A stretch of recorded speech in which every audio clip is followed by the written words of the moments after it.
Assalamualaikum warahmatullahi wabarakatuh. Perkenalkan, nama saya Nanda Hidayangsono, dosen Program Studi Manajemen Bisnis Syariah, Fakultas Syariah dan Ekonomi Islam, Universitas Ibrahimi, Situbondo, Jawa Timur. Dalam kesempatan ini, saya akan menjelaskan mata kuliah yang saya ampu, yaitu Manajemen Sumber Daya Manusia dengan bobot 2 SKS.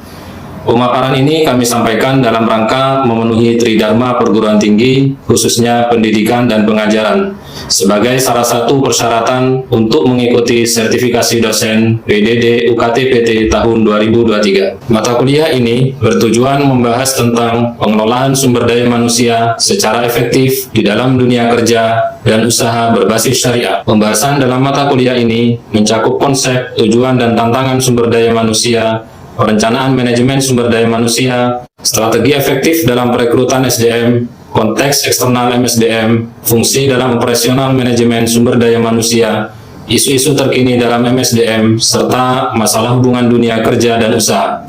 Sifat pembahasan dalam mata kuliah ini yaitu analisis topik dan pembahasan bahan-bahan yang diperoleh dari artikel-artikel di berbagai jurnal. Capaian pembelajaran lulusan dalam mata kuliah ini, yang pertama, bertakwa kepada Tuhan Yang Maha Esa dan mampu menunjukkan sikap religius. Kedua, menunjukkan sikap bertanggung jawab atas pekerjaan di bidang keahliannya secara mandiri. Ketiga, menguasai konsep dan teori-teori dasar manajemen, baik pemasaran, keuangan, sumber daya manusia, dan produksi, serta proses bisnis dalam bidang bisnis syariah. Selanjutnya, mampu menerapkan pemikiran logis, kritis, sistematis, dan inovatif sesuai dengan bidang keahliannya. Mampu mengambil keputusan secara tepat dalam konteks penyelesaian masalah di bidang keahliannya berdasarkan hasil analisis informasi dan data. Mampu mengaplikasikan ilmu manajemen berbasis syariah, serta yang terakhir, melakukan analisis bisnis dan pengambilan keputusan.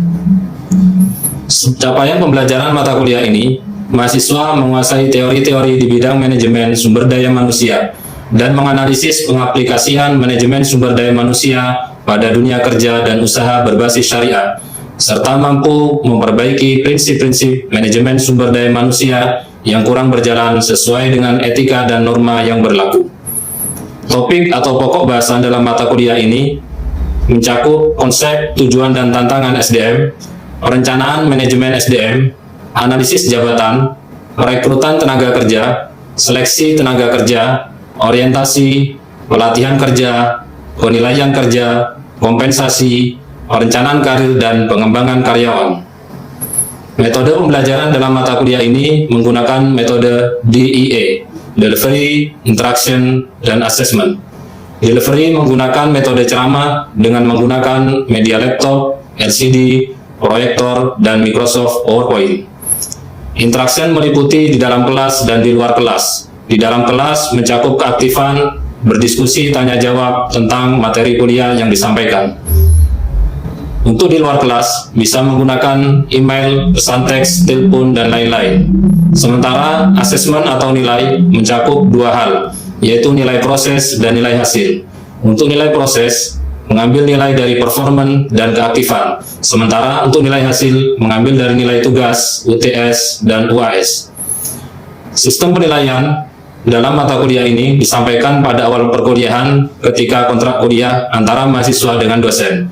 Meliputi 5 hal. Yang pertama, kehadiran dan performance 10%, keaktifan diskusi 20%, tugas 40%, UTS 15%, dan UAS 15%. Proses pembelajaran dalam mata kuliah ini dengan topik rekrutmen sumber daya manusia. Yang pertama, kemampuan akhir yang diharapkan, mahasiswa mampu menjelaskan pengertian analisis perekrutan, mahasiswa mampu menjelaskan tujuan perekrutan, mahasiswa mampu menjabarkan proses atau langkah-langkah perekrutan, dan yang terakhir, mahasiswa mampu mengidentifikasi kendala perekrutan. Materi pokok dalam topik ini, yang pertama, pengertian rekrutmen SDM, yang kedua, tujuan rekrutmen SDM, ketiga, proses rekrutmen SDM, dan yang keempat, kendala rekrutmen SDM. Indikator penilaian dalam topik ini meliputi 4 hal. Ketepatan menjelaskan pengertian analisis perekrutan, ketepatan menjelaskan tujuan perekrutan, ketepatan menjabarkan proses atau langkah-langkah perekrutan, dan yang terakhir ketepatan mengidentifikasi kendala perekrutan. Selanjutnya saya akan memberikan cuplikan proses pembelajaran saya bersama mahasiswa di dalam kelas dengan mata kuliah Manajemen Sumber Daya Manusia. Warahmatullahi wabarakatuh. Waalaikumsalam warahmatullahi wabarakatuh. Bagaimana kabar hari ini? Alhamdulillah baik. Alhamdulillah, untuk hari ini kita sudah masuk pertemuan kelima untuk mata kuliah Manajemen Sumber Daya Manusia. Apakah semuanya sudah absen? Sudah. Baik. Sebelum kita mulai tentang materi perkuliahan pada hari ini, kita buka dengan membacaan doa. Silakan salah satu dari kalian memimpin doa.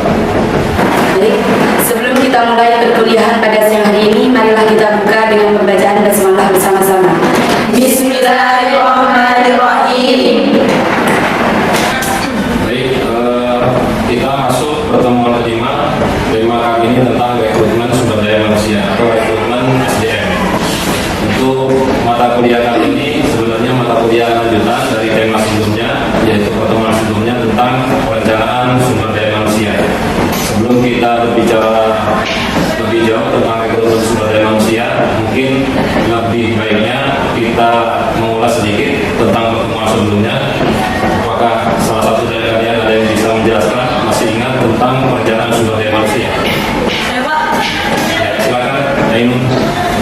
Baiklah, dari topik pertemuan kemarin yang belum Bapak jelaskan bahwa bahwasanya perencanaan sumber daya manusia adalah proses analisis dan identifikasi terjadinya dan kebutuhan akan sumber daya manusia sehingga organisasi tersebut dapat mencapai tujuan.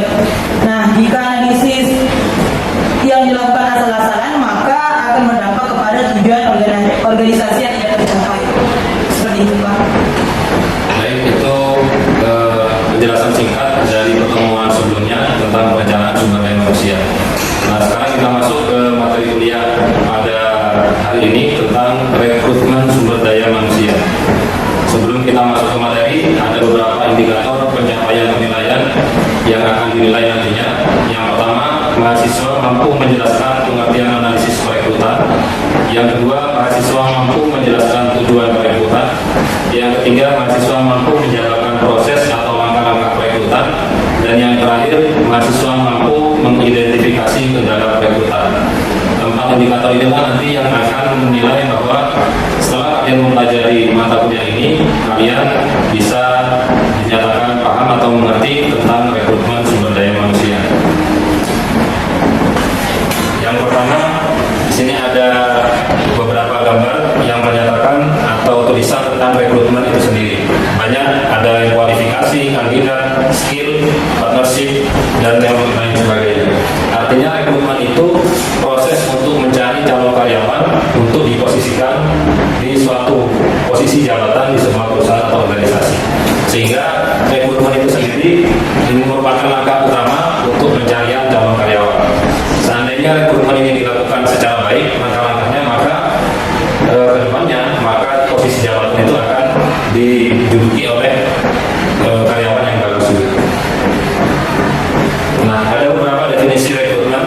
Yang pertama, menurut Simamura, rekrutmen adalah serangkaian aktivitas mencari dan memikat pelamar kerja dengan motivasi, kemampuan, keahlian, dan pengetahuan yang diperlukan guna memenuhi kekurangan yang diidentifikasi dalam perencanaan kepegawaian. Yang perlu digarisbawahi yang pertama yaitu tentang aktivitas mencari. Maksudnya di sini mencari apa? Mencari calon karyawan yang sesuai dengan kualifikasi yang dibutuhkan di dalam sebuah perusahaan atau organisasi. Yang kedua yaitu memikat pelamar kerja dengan motivasi. Tentunya perusahaan tidak ingin dirugikan, harus mencari calon karyawan yang mempunyai motivasi yang lebih tinggi dibandingkan dengan calon-calon karyawan yang lain. Yang kedua, memiliki kemampuan, skill. Jadi kemampuan ini apa yang didapatkan atau apa yang dimiliki oleh calon karyawan yang akan diberikan oleh perusahaan, itu yang akan dilirik oleh perusahaan. Kemudian yang ketiga, keahlian dan pengetahuan yang dimiliki oleh calon karyawan. Nah, keahlian ini pasti berbeda antara satu orang dengan orang yang lainnya. Ketika satu orang ini bisa menampilkan keahlian yang berbeda dengan calon karyawan yang lainnya, otomatis dia akan dilirik oleh perusahaan untuk dijadikan karyawan tetap di perusahaan tersebut. Kemudian yang kedua, menurut Noe, rekrutmen SDM didefinisikan sebagai praktik atau aktivitas apapun yang dijalankan oleh organisasi untuk mengidentifikasikan dan menarik para karyawan potensial. Nah, untuk definisi yang kedua ini yang perlu digarisbawahi, yang pertama mengidentifikasi. Jadi mengidentifikasi itu melihat ada berapa calon karyawan yang sekiranya berpotensial untuk direkrut di dalam perusahaan tersebut. Sehingga aktivitas mulai dari awal dia misalkan menyebarkan brosur, menyebarkan flyer tentang lowongan pekerjaan sampai dia merekrut karyawan, itu bisa dinamakan rekrutmen sumber daya manusia. Nah, setelah kita paham tentang definisi rekrutmen, otomatis kita akan bertanya, untuk apa sih rekrutmen SDM itu dalam sebuah organisasi atau sebuah perusahaan? Jadi ada tujuannya. Tujuannya apa? Untuk memenuhi penawaran dari calon karyawan sehingga perusahaan memiliki peluang yang cukup besar untuk menentukan pilihan yang sesuai kualifikasi. Sehingga adanya rekrutmen SDM ini sebenarnya memberikan kesempatan kepada calon karyawan atau orang misalkan yang dalam tanda kutip pengangguran, masih belum menemukan pekerjaan, kemudian ketika diberikan lowongan pekerjaan dia akan mendaftar atau melamar pekerjaan di perusahaan tersebut. Nah, tentunya yang perlu digarisbawahi lagi yaitu kualifikasi. Nah, kualifikasi ini tidak semuanya orang memenuhi. Misalkan satu orang yang dibutuhkan lulusan sarjana, ternyata ada lulusan yang masih belum sarjana, maka itu masih belum memenuhi kualifikasi. Ada lagi misalkan sesuai dengan pengalaman kerja minimal 2 tahun.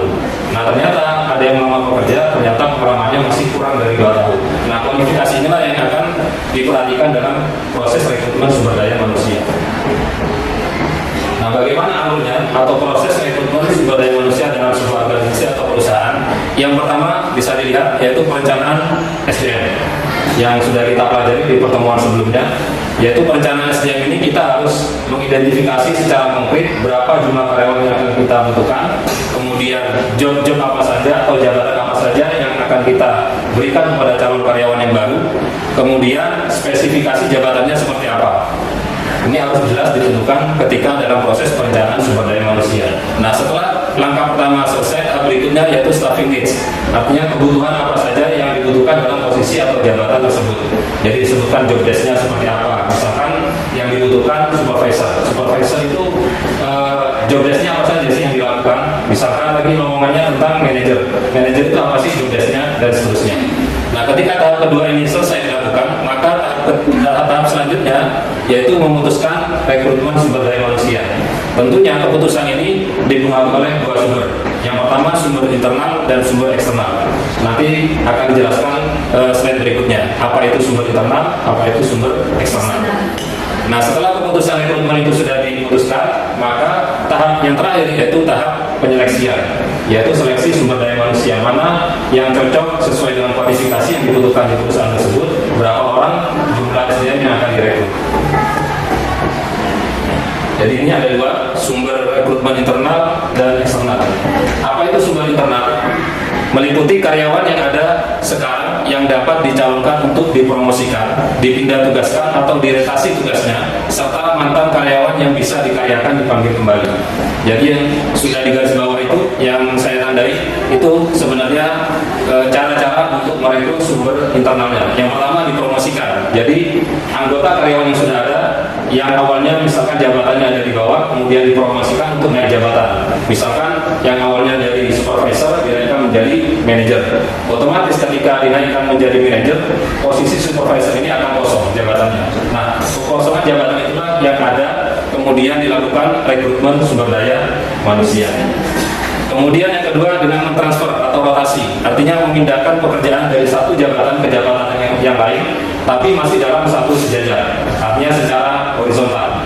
Kalau tadi promosi itu secara vertikal dari jabatan yang bawah kemudian naik ke jabatan di atasnya, kalau transfer itu memindah posisi saja, memindah jabatan yang sejajar. Kemudian yang ketiga kerja kontrak, artinya pekerja kontrak bisa menjadi karyawan tetap jika memenuhi syarat. Misalkan si A dia sudah menjadi pegawai kontrak di sebuah perusahaan. Nah, setelah sekian tahun diketahui bahwa kinerjanya sangat bagus. Kemudian dilakukanlah penilaian, ternyata dia memenuhi syarat untuk menjadi pegawai tetap atau karyawan tetap. Nah, itu cara yang ketiga. Cara yang keempat dengan pengkaryaan kembali. Artinya karyawan yang sudah diberhentikan sebelumnya misalkan karena dibutuhkan, karena ada jabatan yang kosong, kemudian dipanggil kembali untuk merekrut SDM yang sudah ada. Yang kedua, sumber eksternal. Sumber eksternal ini meliputi individu-individu yang saat ini bukan merupakan anggota organisasi. Kalau dari sumber internal itu dari dalam organisasinya atau karyawan yang ada di dalam yang masih aktif, tapi kalau sumber eksternal ini individu atau orang yang masih belum ada di perusahaan tersebut, artinya orang luar yang akan melamar pekerjaan di perusahaan tersebut. Caranya bagaimana? Yang pertama, terkadang perusahaan itu melihat lembaga pendidikannya, lebih memikirkan pendidikan dibandingkan pengalaman kerja, seperti yang tadi dicontohkan. Ada pula yang lebih mementingkan pengalaman kerja, tidak mementingkan pendidikannya, baik itu lulus sarjana, baik itu sudah S1 atau belum, yang penting pengalaman kerjanya. Kalau pengalaman kerjanya lebih lama, dia akan lolos di rekrutmen sumber daya manusianya. Kemudian kedua, teman atau anggota karyawan. Biasanya karyawan memberikan informasi kepada teman atau saudara, ini loh ada lowongan pekerjaan di posisi ini di perusahaan saya. Misalkan teman atau saudara bilang, maka dia akan mendaftar melamar pekerjaan di perusahaan tersebut. Kemudian yang ketiga, lamaran yang masuk lebih awal. Nah, ketika misalkan kita membutuhkan SDM, maka yang menjadi rujukan yang ketiga, lamaran yang masuk lebih awal. Kita lihat dari beberapa tumpukan lamaran pekerjaan, biasanya kita melihat siapa yang duluan lebih masuk melamar pekerjaan. Maka itulah yang akan masuk ke proses seleksi penerimaan sumber daya manusia. Yang keempat itu outsourcing. Nah, outsourcing ini apa maksudnya? Mengangkat tenaga kerja kontrak. Outsourcing ini memang bukan dari lembaga perusahaan tersebut atau instansi perusahaan tersebut, tapi melainkan instansi lain. Dia bermitra bekerja sama dengan perusahaan tersebut untuk mencarikan tenaga kerja yang dipekerjakan di perusahaan tersebut sesuai dengan kualifikasinya tadi. Nah, kedua itulah yang diperhatikan, sumber internal dan sumber eksternal, sehingga keputusan rekrutmen itu akan melaju ke tahap berikutnya, yaitu penyeleksian sumber daya manusia. Nah, ini analisisnya, berbagai kelebihan dan kelemahan baik itu sumber internal dan sumber eksternal. Kalau sumber internal, kelebihannya salah satunya kandidat mengenal baik organisasi. Artinya ketika kita merekrut karyawan, dipromosikan tadi dari jabatan sebelumnya naik ke jabatan yang lebih atas, dia tidak akan lebih lama untuk mengenal budaya organisasinya seperti apa sih perusahaan ini, kemudian bagaimana sih langkah-langkah untuk pengerjaan job desk-nya di perusahaan ini. Yang kedua, biaya penarikan dan pelatihan lebih rendah dibandingkan ketika merekrut orang baru, kita latih, kemudian mengeluarkan biaya yang lebih banyak. Yang ketiga, meningkatkan semangat dan motivasi karyawan. Kenapa bisa meningkatkan? Karena posisi jabatannya tadi. Salah satunya bisa dipromosikan naik jabatan atau tadi dirotasi, artinya dia dipindahkan di perusahaan cabang misalkan, tapi posisi jabatannya sebenarnya sama, tapi hanya dipindahkan di perusahaan cabang. Kemudian yang keempat, kemampuan kandidat sudah dikenali lebih baik karena dia statusnya sebagai karyawan tetap di perusahaan tersebut, otomatis indikator kinerjanya sudah tercatat atau rekor kinerjanya sudah dikenali di perusahaan tersebut. Akan tapi selain kelebihan itu ada beberapa kekurangan atau kelemahannya. Yang pertama, persaingan sangat ketat. Setiap individu pasti berlomba-lomba untuk mengambil jatah promosi tersebut. Kalau misalkan si A mendapatkan jatah promosi, yang lainnya yang si B, si C, si D, otomatis dia akan berusaha semaksimal mungkin bagaimana bisa dipromosikan. Yang kedua, motivasi dan semangat kerja bagi yang tidak terpilih. Artinya kalau si A terpilih, maka si B, si C, dan si D berpeluang untuk motivasi akan turun. Biar sudah saya tidak dipromosikan, sehingga motivasi kerjanya dia akan berkurang. Yang ketiga, kandidat berpotensi untuk melemahkan aturan. Ini biasanya ketika sudah merasa kecewa, tidak dipromosikan atau tidak dirotasi jabatannya, dia merasa kecewa, akhirnya aturan dari perusahaan tersebut dilanggar. Akhirnya berimbas kepada karyawan yang lainnya, teman-temannya yang lainnya. Sementara sumber eksternal, kelebihannya yang pertama penyegaran situasi kerja, karena datangnya orang baru, mungkin ada beberapa konsep atau ide baru sehingga perusahaan itu bisa berkembang lebih maju. Yang kedua, dapat melengkapi unsur kelemahan struktural.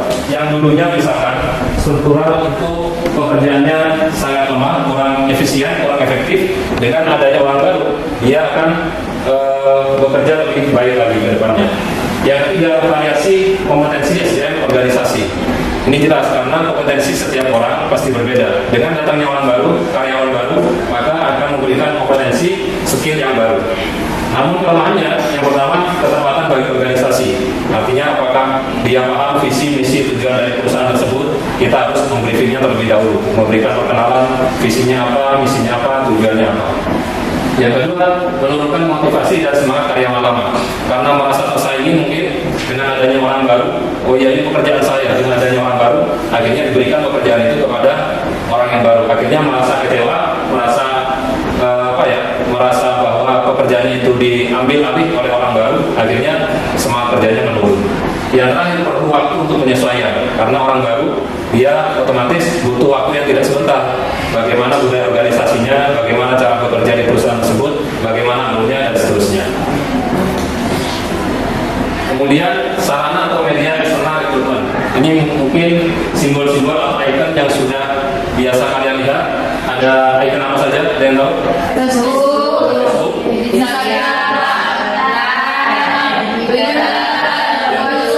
ada YouTube dan seterusnya. Jadi ini beberapa sosial media yang digunakan untuk bagaimana cara merekrutmen sumber daya manusia. Bagaimana caranya, Pak? Biasanya perusahaan itu membuat sebuah flyer, sebuah brosur, bisa flyer ataupun yang lainnya, kemudian disebarkan di media cetak, misalnya koran. Pernah melihat koran ada lowongan kerja gitu. Nah, itu salah satu contoh media cetak. Kalau yang ada di sekitar kita, mungkin bisa saya contohkan, contoh BMTNU, misalkan lowongan pekerjaan yang membuat brosur, kriterianya apa saja yang dibutuhkan, di sana sudah dicantumkan. Kemudian persyaratannya apa saja, unsur lamaran kerja, fotokopi KTP, dan seterusnya. Nah, kalau yang kedua ini contoh dari Instagram. Jadi media yang digunakan dia menggunakan Instagram, membuat flyer bahwa lowongan kerja misalkan di sini dibutuhkan marketing dan koordinator. Apa saja syarat-syaratnya di sana dicantumkan. Kemudian benefitnya apa? Misalkan gaji, kemudian ada uang kehadiran, jam sostek, dan seterusnya. Termasuk dicantumkan kontak personnya. Yang terakhir yang ketiga itu contohnya tentang Jember Job Fair. Jadi Job Fair ini salah satu media untuk merekrutmen sumber daya manusia sebanyak-banyaknya. Kenapa? Karena di momen Job Fair ini beberapa perusahaan dia berlomba-lomba untuk mengambil atau menerima jumlah calon karyawan yang begitu besar. Karena di sana calon karyawan dia mendaftar bisa sampai 5 atau lebih dari perusahaan, tergantung dari perusahaan yang mendaftar di Job Fair tersebut. Nah, otomatis ketika kita menjalankan sebuah proses ada beberapa kendala. Kendala dalam proses rekrutmen sumber daya manusia itu ada banyak, namun ada beberapa yang saya sampaikan. Yang pertama tentang kebijaksanaan perusahaan, yang kedua tentang persyaratan jabatan, yang ketiga metode pelaksanaan rekrutmen, yang keempat kondisi pasar tenaga kerja, yang kelima citra perusahaan, yang keenam kondisi lingkungan eksternal, dan yang terakhir kebiasaan pencari tenaga kerja. Apa maksud dari masing-masing tersebut? Saya jelaskan secara ringkas. Kebijaksanaan perusahaan itu maksudnya kebijakan kompensasi yang dia peroleh, berapa kompensasinya, kemudian promosinya, kapan dia bisa dipromosikan jabatannya dari jabatan yang pertama, kemudian dipromosikan ke jabatan di atasnya. Kemudian status karyawannya, misalkan yang awalnya tadi tenaga kerja kontrak, kemudian diangkat menjadi tenaga tetap atau karyawan tetap, serta sumber tenaga kerjanya.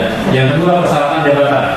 Otomatis semakin banyak persyaratan yang dikeluarkan oleh perusahaan, maka pelamar juga akan semakin sedikit. Melihat lowongan pekerjaan, persyaratannya apa saja, ternyata lebih banyak persyaratannya dibandingkan perusahaan yang ini. Akhirnya yang melamar jumlahnya lebih sedikit. Yang ketiga, metode pelaksanaan. Metode pelaksanaannya ada dua, ada yang terbuka dan ada yang tertutup. Nah, kalau misalkan kita menyebarkan brosur, kemudian menyebarkan flyer secara terbuka, teman-teman yang melewat media sosial, maka berpeluang untuk kita menerima pelamar itu jumlahnya semakin banyak. Yang selanjutnya kondisi pasar tenaga kerja. Artinya semakin besar penawaran kerja, lowongan jabatan yang kita butuhkan semakin banyak, maka pelamar pun jumlahnya juga akan semakin banyak. Kemudian citra perusahaan.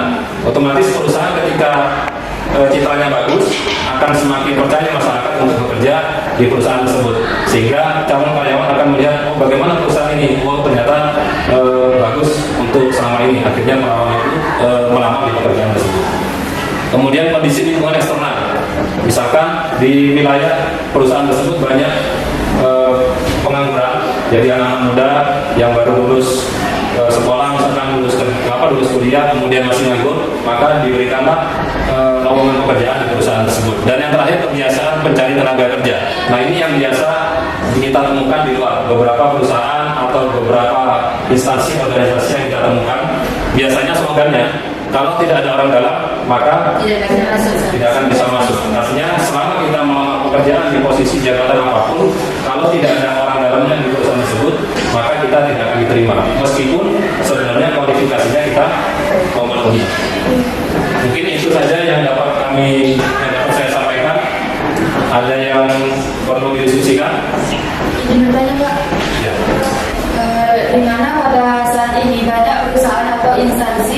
Dan ketika melakukan rekrutmen itu tidak melaksanakannya sesuai dengan prosedur. Misalkan seseorang ingin melakukan pekerjaan, tapi kalau tidak punya orang dalam itu, biasanya tidak akan diterima. Jadi itu bagaimana Pak? Baik, pertanyaan yang bagus dari teman kalian. Mungkin saya persilakan dulu kepada mahasiswa untuk menjawab. Ada yang bisa menjawab dari pertanyaan temannya? Silakan. Seperti yang baru saja Bapak jelaskan bahwa kendala dari perekrutan SDM itu adalah kebiasaan dari karyawan dari tenaga kerja, dan yang mana hal itu tidak boleh terjadi karena itu akan berdampak kepada tidak tercapainya tujuan perusahaan atau organisasi. Baik, jawabannya sudah bagus. Mungkin yang lainnya ada yang mau menambahkan? Saya Pak. Ya, silakan. Saya setuju dengan pendapat kita sebagai santri mahasiswa tidak boleh mengikuti hal tersebut. Seharusnya kita menjalankan proses sesuai prosedur dan benar-benar memenuhi syarat kualifikasi yang ditentukan oleh perusahaan agar nanti tujuan perusahaan dapat tercapai dengan maksimal.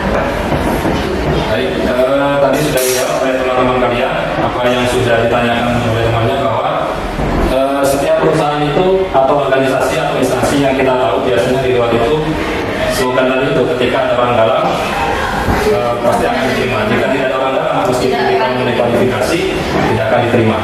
Oke, terakhir sebelum saya tutup perkuliahan pada hari ini, mungkin ada yang bisa menyimpulkan perkuliahan hari ini. Silakan.